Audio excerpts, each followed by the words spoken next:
My name is Emily. I am 33 years old and I am a mother of three beautiful daughters. Their names are Lily, Sophie, and Mia. They are my whole world. I love them more than anything. Life has not been easy for me. My mother passed away when I was young. My husband left me when our youngest daughter was just a baby. He walked away and never came back. He never called. He never sent money.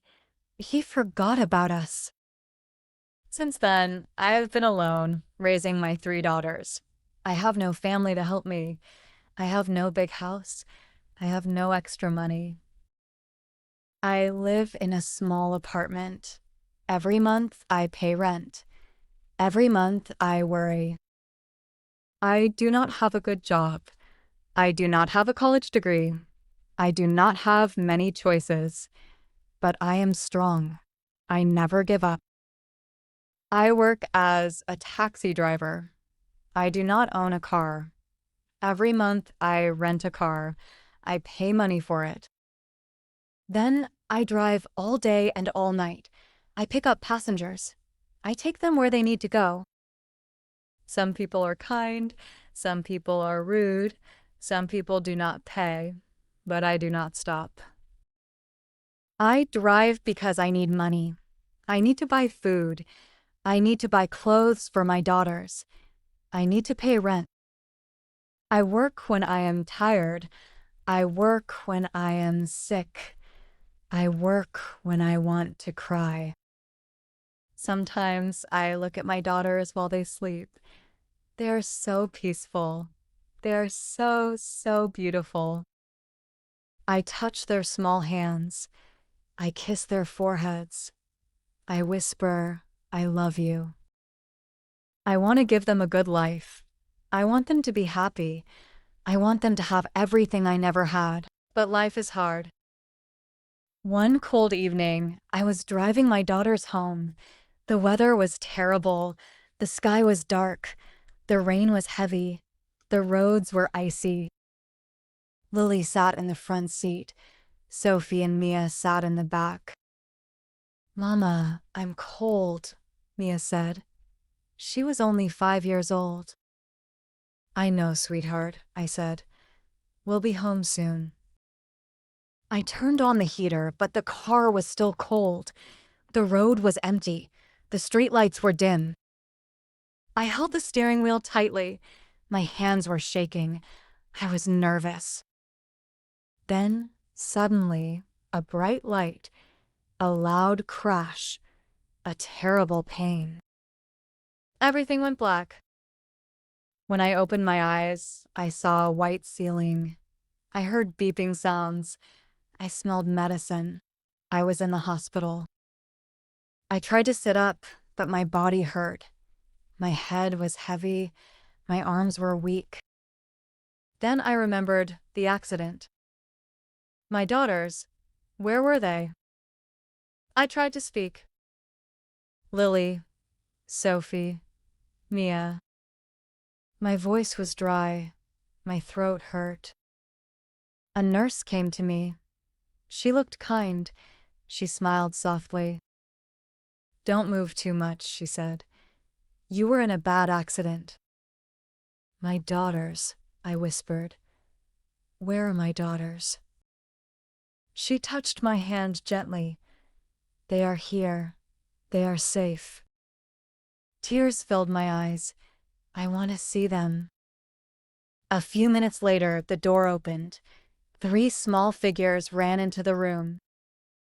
"Mama," they cried. They hugged me. They held my hands. They kissed my face. I started crying. I held them as tightly as I could. The doctor came into the room. He looked serious. He had bad news. "You have a broken leg," he said. "You need surgery. You need time to heal." I felt panic. But I have to work. I have to pay rent.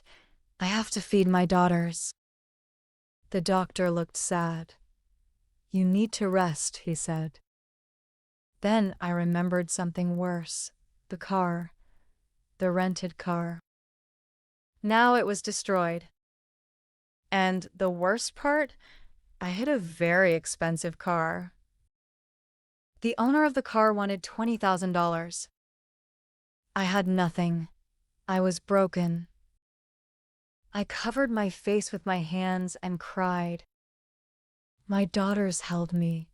They cried too. I was lost. I had no hope. The next day, something unexpected happened. My story spread on the internet. People read about me. People saw pictures of my daughters. They saw how much I suffered. Many kind people sent money. They wanted to help me. Then one day I got a phone call. A deep voice spoke. "I heard your story," he said. "I want to help you." I was afraid. "Who are you?" "You will see soon," he said. 2 days later, a group of people came to the hospital. They brought flowers. They brought warm clothes for my daughters. Then a young man walked in. He had kind eyes. He looked at me and smiled. He sat next to me. "You don't know me," he said, "but I know you." I was confused. "Why do you want to help me?" He smiled. "Because I can." I started crying. I don't know what to say. He touched my hand. "You don't have to say anything." A few days later, something unbelievable happened. The young man and his team paid for my hospital bills. I didn't have to worry anymore. But that was not all. One day, they took me and my daughters to a new place. It was a house, a big, beautiful house. "This is for you," they said. I stared at them. I couldn't speak. I couldn't breathe. "For me?" I whispered. "Yes," they said. "You don't have to pay rent anymore. This is your home." I fell to my knees. I cried and cried. My daughters cried too. They hugged me. "Is this real?" I asked. "Yes," they said. "This is real." I held my daughters and whispered, "We have a home." One day, the young man asked me, "What is your biggest dream?" I wiped my tears. "I want to open a supermarket." He smiled. "Then let's make it happen." And he did. A few months later, I opened my own supermarket. It had fresh food, warm bread, and happy customers. I was no longer a struggling taxi driver. I was no longer a poor mother. I was a businesswoman. I was strong.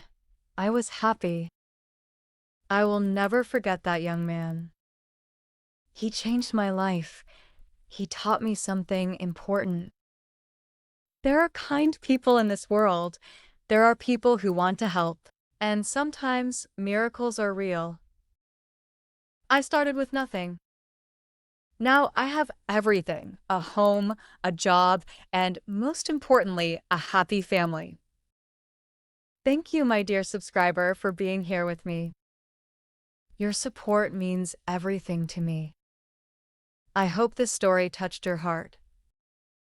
Remember, no matter how hard life gets, kindness and hope can change everything.